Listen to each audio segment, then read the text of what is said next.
Some writers leave behind volumes of work. H.F. Arnold left a single story, and it's still echoing through the wires nearly a century later. Welcome to the Vault of Lost Tales, resurrecting the authors that time tried to bury. We know almost nothing about H.F. Arnold. No confirmed photographs, no detailed biography, not even a reliable list of other published works. It's as if he emerged from the static of a forgotten radio broadcast, delivered one unforgettable message, and vanished.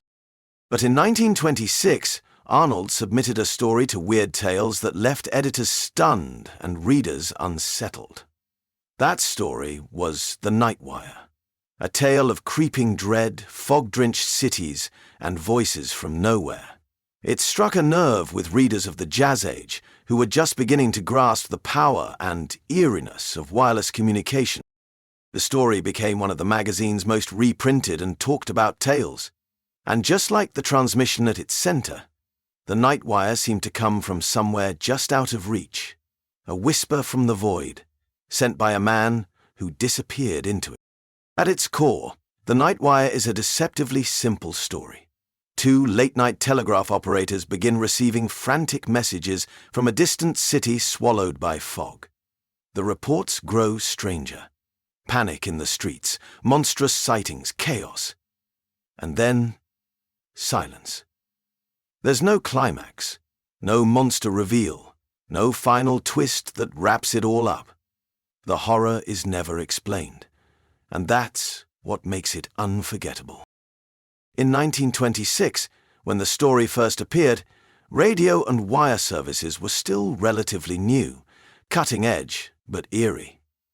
People were just beginning to grasp the strange intimacy of hearing disembodied voices from miles away, of receiving urgent messages with no visible sender. Arnold tapped into that unease. He turned the telegraph, an icon of modern progress, into a haunted object. The story played on fears of the unknown creeping in through our newest technologies, of being informed but powerless, of hearing something terrifying and being unable to turn it off.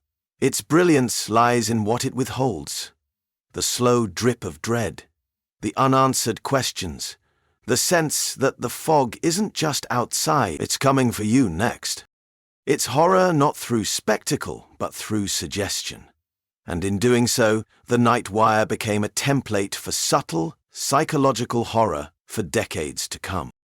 Despite its impact, the Night Wire remains the only known published work by H.F. Arnold. No other stories have ever been confidently attributed to him. No letters to editors, no notes, no interviews, nothing. He left behind no literary trail, no public legacy. Just one unforgettable tale whispered through static. It's as if Arnold lived inside the very world he described.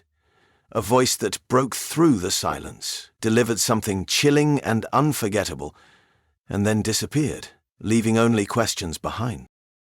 One spark. Then silence. To this day, literary sleuths and pulp historians have combed through archives trying to find anything. A pseudonym, a clue, a second spark. But like a fading radio transmission, he remains just out of reach. That absence has become part of the story's mystique. The Night Wire isn't just a chilling narrative.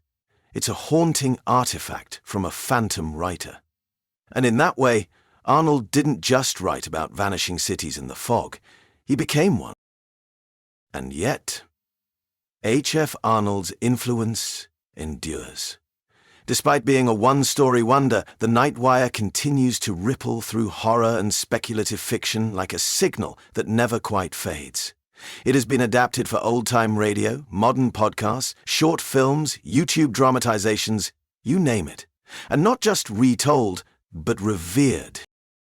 Writers and creators still borrow its structure, the slow build, the ambiguity, the horror that never shows its face, yet refuses to leave the room. It laid groundwork for everything from found footage to analog horror to the eeriness of internet creepypasta. Stories like The Twilight Zone, the SCP Foundation, and Welcome to Night Vale owe a quiet debt to Arnold's lingering dread. And what's most remarkable? He didn't need a bookshelf full of titles or decades of work. Don't forget to like, subscribe, and share your thoughts below.